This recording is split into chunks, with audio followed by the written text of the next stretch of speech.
Demikianlah diselesaikan langit dan bumi dan segala isinya. Ketika Allah pada hari ketujuh telah menyelesaikan pekerjaan yang dibuatnya itu, berhentilah ia pada hari ketujuh dari segala pekerjaan yang telah dibuatnya itu. Lalu Allah memberkati hari ketujuh itu dan menguduskannya.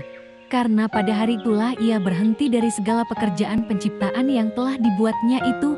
Demikianlah riwayat langit dan bumi pada waktu diciptakan. Ketika Tuhan Allah menjadikan bumi dan langit, belum ada semak apapun di bumi, belum timbul tumbuh-tumbuhan apapun di padang, sebab Tuhan Allah belum menurunkan hujan ke bumi dan belum ada orang untuk mengusahakan tanah itu. Tetapi ada kabut naik ke atas dari bumi dan membasahi seluruh permukaan bumi itu. Ketika itulah Tuhan Allah membentuk manusia itu dari debu tanah dan menghembuskan nafas hidup ke dalam hidungnya. Demikianlah manusia itu menjadi makhluk yang hidup. Selanjutnya, Tuhan Allah membuat taman di Eden, di sebelah timur. Disitulah ditempatkannya manusia yang dibentuknya itu. Lalu Tuhan Allah menumbuhkan berbagai-bagai pohon dari bumi, yang menarik dan yang baik untuk dimakan buahnya, dan pohon kehidupan di tengah-tengah taman itu, serta pohon pengetahuan tentang yang baik dan yang jahat. Ada suatu sungai mengalir dari Eden untuk membasahi taman itu, dan dari situ sungai itu terbagi menjadi 4 cabang. Yang pertama, namanya Pison, yakni yang mengalir mengelilingi seluruh tanah Hawilah. Tempat emas ada, dan emas dari negeri itu baik. Di sana ada damar bedolah dan batu krisopras. Nama sungai yang kedua ialah Gihon, yakni yang mengalir mengelilingi seluruh tanah Kush.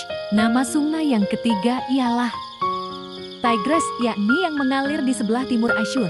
Dan sungai yang keempat ialah Efrat. Tuhan Allah mengambil manusia itu dan menempatkannya dalam Taman Eden untuk mengusahakan dan memelihara taman itu. Lalu Tuhan Allah memberi perintah ini kepada manusia. Semua pohon dalam taman ini boleh kau makan buahnya dengan bebas. Tetapi pohon pengetahuan tentang yang baik dan yang jahat itu, janganlah kau makan buahnya, sebab pada hari engkau memakannya, pastilah engkau mati. Las Tuhan Allah berfirman, tidak baik kalau manusia itu seorang diri saja.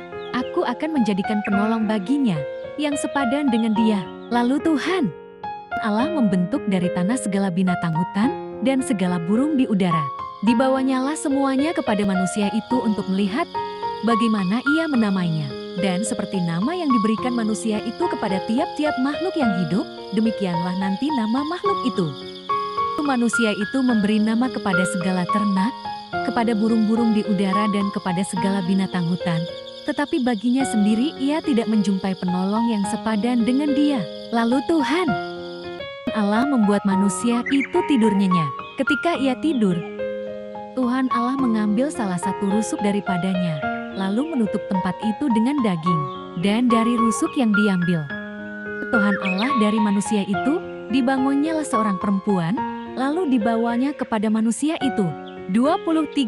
Lalu berkatalah manusia itu, inilah dia, tulang dari tulangku dan daging dari dagingku. Ia akan dinamai perempuan, sebab ia diambil dari laki-laki.